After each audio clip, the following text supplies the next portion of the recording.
अब बारी थी हवा महल की और हवा महल देखते ही हम बहुत ज़्यादा एक्साइटेड हो गए क्योंकि हम फर्स्ट टाइम यहाँ पर जाने वाले थे। इससे पहले हमने मम्मी देखी थी और सालों पुराने जो राजा महाराजा चीज़ें यूज़ करते थे वो देखी। उस पर वीडियो ऑलरेडी मैंने डाल रखी है, सो आप आई बटन में देख सकते हैं या फिर डिस्क्रिप्शन में भी। जैसे ही हम अंदर बढ़े हमें यहाँ पर बहुत ज़्यादा भीड़ दिखी और जहाँ पर टिकट लेना बहुत मुश्किल था, बट जैसे तैसे करके हमने यहाँ पर टिकट लिया और उसके बाद हम आगे बढ़े। अभी आ गए हैं हम लोग हवा महल में और हवा महल के जो नज़ारे हैं वो कुछ बाहर से मैं ऐसे दिखा देता हूँ और अंदर जाके क्या क्या दिखने वाला है वो अंदर जाके दिखाते हैं, ठीक है। सो ये है एंट्री गेट, यहाँ से हमने टिकट ले लिया। सो स्टूडेंट्स के लिए यहाँ पर 20 रुपये का टिकट है। नॉर्मली अगर आप पैसे आओगे तो 50 रुपये का टिकट है। सो हमने स्टूडेंट्स वाला लिया है तो हमें 20 रुपये का पड़ा है। अब चलते हैं आगे। तो फिर हमने जैसे ही अंदर एंट्री ली हमने यहाँ पर देखा यार यहाँ पर 2 लोग बैठे थे जो कुछ बजा रहे थे और एक सामने वाला बंदा इतनी तेज़ी से पगड़ी बांध रहा था, राजस्थानी पगड़ी, जो कि बहुत ज़्यादा एक्साइटिंग था। और यहाँ पर कुछ लड़कियों को पहना रहे थे ताकि वो यहाँ पर डांस करें, तो हमने वो भी देखा और ये सच में बहुत ज़्यादा अमेजिंग था। आप अगर कभी आओगे तो इसका एक्सपीरियंस जरूर लेना।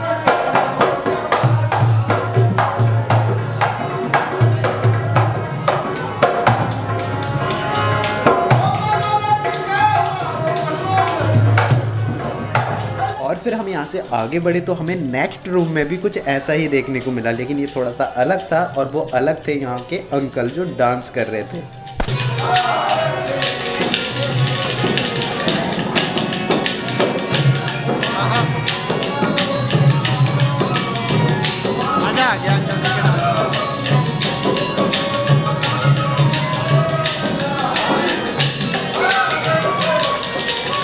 उसके बाद हम यहाँ से भी आगे बढ़े ऊपर की ओर। हमने यहाँ पर देखी छोटी छोटी विंडो थी जो कि बहुत अमेजिंग लग रही थी, क्योंकि इससे पहले आज तक हमने इतनी छोटी विंडो नहीं देखी थी। और इतने बड़े महल के अंदर इतनी छोटी विंडो जो कि बहुत ज़्यादा एक्साइटिंग कर रही थी हम लोगों को। क्या कि लोग इन विंडो से करते क्या थे, हमारे यही समझ में नहीं आ रहा था। शायद उजाले के लिए होगा ताकि रोशनी आ सके, बट जो भी था बहुत अच्छा था। उसके बाद हम ऊपर की ओर चले। सो अभी आ गए हम तीसरी मंजिल पे और उसके बाद ऊपर जो भीड़ थी उसमें हम शूट करना तो दूर की बात, चल भी नहीं पा रहे थे, इतनी ज़्यादा भीड़ थी। और फिर हमें चढ़ना था 5वीं मंजिल पर हवा महल के, जो कि बहुत ऊपर था। और यहाँ पर भीड़ इतनी थी कि हमने डिसाइड किया कि हम ऊपर जाएंगे ही नहीं, क्योंकि ऊपर जाने में बहुत टाइम लग जाता, एक एक पैर रखना बहुत भारी पड़ रहा था। फिर हमने डिसाइड किया कि हम यहाँ से नीचे चलते हैं। उसके बाद हम लोग जंतर मंतर चले गए, जहाँ पर एस्ट्रोनॉमिकल इंस्ट्रूमेंट के द्वारा बहुत कुछ पता लगाया जा सकता है। जैसे कि एग्जाम्पल के तौर पे आपके सामने ये पेचकस हम जो यंत्र जो बना वो देख रहे हैं मैडम, इसको 2 पार्ट में डिवाइड किया। This instrument divided in 2 part. ये पार्ट ए बना हुआ है, उधर देखो पार्ट बी बना हुआ है। और वो पार्ट ए में आप जो मिक्सिंग मार्बल देख रहे हो, तो यहाँ का आधा मार्बल का है, उधर का आधा मार्बल इधर, और दोनों को जोड़ेंगे तो क्या बनेगा, पूरा ग्लोब, यानी पृथ्वी का गोला। ये देखो ऐसे इस गोले के ऐसे दो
जाएंगे तो 86 पॉइंट हाफ आएगा, यहाँ तक आता है 16, 17, 18, नीचे 19। परछाई कभी नहीं जाए। अभी देखो परछाई वो आ रहा है सामने, और जहाँ परछाई उसके राइट में देखो, ऊपर ही देखो टॉप पे 50 लिखा है हिंदी में। तो 12 बजे तो यहाँ 0 पे था, जब 12 बजे 0 पे था तो अर्थ ने एक रोटेशन कंप्लीट किया था, कल 12 से आज 12, और आज 12 से भी 50 डिग्री घूमा, और कल 12 बजे दोबारा से तो आप अपना 24 घंटे वाला रोटेशन कंप्लीट। एल्टीट्यूड देखने के लिए जहाँ लास्ट साइड हो गया right. So I am damn sure आपको ये वीडियो देखकर कुछ भी समझ में नहीं आ रहा होगा जंतर मंतर का, बट सीरियसली गाइज अगर आप कभी भी जयपुर जाते हो तो जंतर मंतर जाना कभी भी मत भूलना। कैसे पहले राजा महाराजा दिन समय और मौसम और भी बहुत कुछ नक्षत्र ये सब कैसे पता करते थे, वो चीजें यहाँ पर आपको देखने मिलेंगी, वो भी बिना किसी आधुनिक टेक्नोलॉजी के। सिर्फ सूर्य की जगह चेंज होने से कैसे सब कुछ बदलता है वो सब आपको यहाँ पर देखने मिलेगा, जो कि बहुत ज्यादा इंटरेस्टिंग था। तो आप कभी भी जयपुर आए तो इसे देखना बिल्कुल भी मत भूलना। अब हम चलते हैं कहीं और। तो भाई उसके बाद हम लोगों को रात हो गई और हम पहुंच गए जल महल, जो कि महल सच में जल में डूबा हुआ था और महल के ऊपर बहुत सारे पेड़ भी थे और अभी लोगों का कहना है यहाँ पर भूत रहते हैं। फिर हम थोड़ी सी आगे बढ़े और हमने यहाँ पर चाय पी गरम गरम, और चाय पीने के बाद हमने इधर देखा, इधर तो प्रोग्राम चल रहे थे जो कि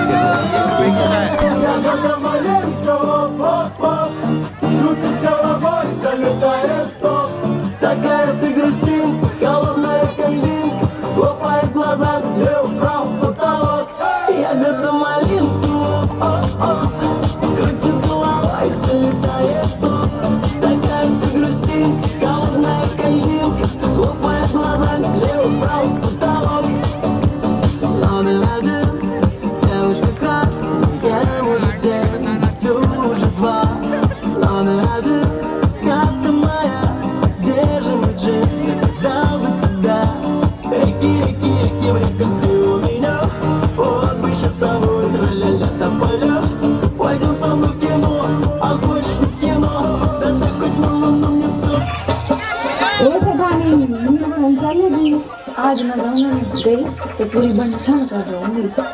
तेरे के नौजार में बिजली पड़ा है, तू के नहरी जागी, मैं चली जा। ये भी ना वादा अपना तोड़ेंगे, एक दूजे का साथ कभी ना छोड़ेंगे, अपना तो सदियों जन्मों का नाता है, जान को जान से कौन जुदा कर पाता है। फिर हम थोड़े से आगे बढ़े और हमने देखा एक लड़की साइकिलिंग कर रही है, जो साइकिलिंग हमने कभी की भी नहीं है, और ऐसा कैसे हो सकता है हम इस चीज़ को छोड़ दें। फिर हमने इनसे बात की और इसका चार्ज था 200 रुपीज़, और हमने यहाँ पर टिकट लिया इसका, और फिर हम चढ़ गए साइकिलिंग के ऊपर, जहाँ पर इन भैया ने हमें बताया कि आपको कैसे चलानी है। यहाँ पर इसमें ब्रेक नहीं होते हैं, आप थोड़ा सा पीछे होगे तो इसमें ब्रेक लग जाएंगे, आप थोड़ा सा आगे होगे तो गाड़ी चलने लगेगी, और आपके हाथ में जो हैंडल है वो लेफ्ट राइट करने के लिए। सो बहुत ही ज़्यादा सिंपल था बट डर लग रहा था, और बाद में जब मैंने थोड़ा सा चला लिया उसके बाद मैं कॉन्फिडेंस में आ गया।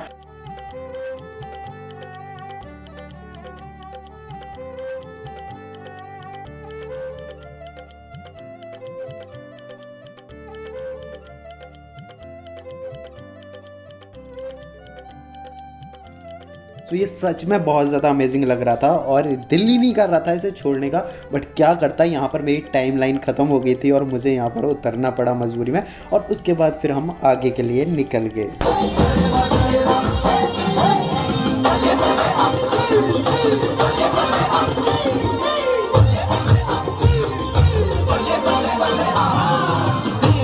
So last night was full पैसा वसूल। यहाँ पर हमें मज़ा आ गया, सिर्फ 50 रुपये देकर पूरी रात हमने एंजॉय किया, और यहाँ पर अगले दिन हम निकल गए अमेर फोर्ट की तरफ, जो कि अंदर से बहुत ज़्यादा खूबसूरत था, लेकिन बीच बीच में हमें ये चीज़ें भी मिली।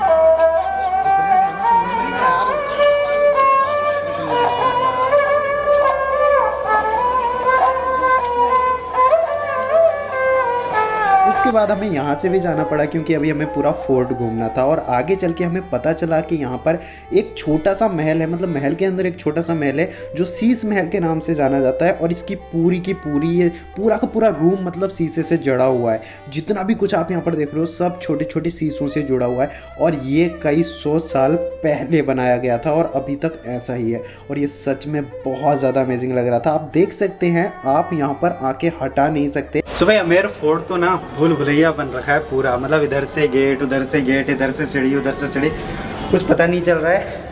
करण भाई और मैं यहाँ पर आ गए हैं, बाकी 2 पता नहीं कहाँ हैं और हम उन्हें बुला भी नहीं सकते यहाँ पे। शहद, लेकिन ये ख़राब हो चुका है, मधुमक्खी बास भाग चुकी। और इसके आगे भी एक फोर्ट है, वो यहाँ से दिख नहीं पाएगा। वो दिख रहा है, छोटा सा कोना दिख रहा है, लेकिन वहाँ पे जा नहीं पाएंगे। कोई भी कहीं भी गुम हो जा रहा है यार। अभी बड़े मुश्किल से मिले हैं, काफ़ी टाइम बाद दिख गए हैं, अभी भी मिले नहीं हैं। हम लोग जा रहे हैं, अभी पता नहीं कहाँ से रास्ता होगा। सारे रास्ते एक जैसे हैं। रॉन्ग नंबर, हाँ ये सही है, इधर से घूम के ना। वो लोग उस साइड हैं, कंफर्म नहीं है बट आइडिया लगा रहा हूँ। सो हमें वो लोग तो नहीं मिले, लेकिन हम कहीं और जगह आ गए। और यहाँ से नज़ारा जो है वो अल्टीमेट दिख रहा है, आप यहाँ पर देख सकते हो। बाहर ठीक से दिख भी पा रहा होगा या नहीं। तो यहाँ से नीचे का जितनी भी वहाँ पर टैक्सी वगैरह खड़ी हैं, उधर जहाँ हमारी खड़ी थी, वो दिख रहा है यहाँ से। वो काफ़ी ज़्यादा ऊंचाई है। दूसरा वाला फोर्ट भी दिख रहा है यहाँ पर, जो दूसरी पहाड़ी पर है। तो अभी हमारी खोज जो है वो कंप्लीट नहीं हुई है, हमें अपने दोस्त अभी तक मिले नहीं हैं। जा रहे हैं, शायद उधर से जो रास्ता था उस वाले पे होंगे। सो यार हमें उधर जाना है और फिर हम नहीं जा पा रहे हैं। चलें, वो उधर ही जाना है, वहीं पर थे वो लोग। हाँ, लेकिन जाना किधर से है? सो भाई काफ़ी सारी मेहनत के बाद हम लोग फाइनली इन तक पहुंच गए और ये लोग आराम से फ़ोटो शूट कर रहे थे। यहाँ हमारी हालत ख़राब हो गई यार। उधर से ये दिख तो रहे थे बट यहाँ तक हम पहुंच नहीं पा रहे थे और फ़ोन इनके लग नहीं रहे थे क्योंकि नेटवर्क नहीं आ रहे थे। सो फिलहाल हमने यहाँ पर फ़ोटो शूट वगैरह किया और उसके बाद हम घर के लिए निकल गए क्योंकि कल को हमें न्यू ईयर सेलिब्रेशन के लिए निकलना था, तो जल्दी हमें घर भी पहुँचना था।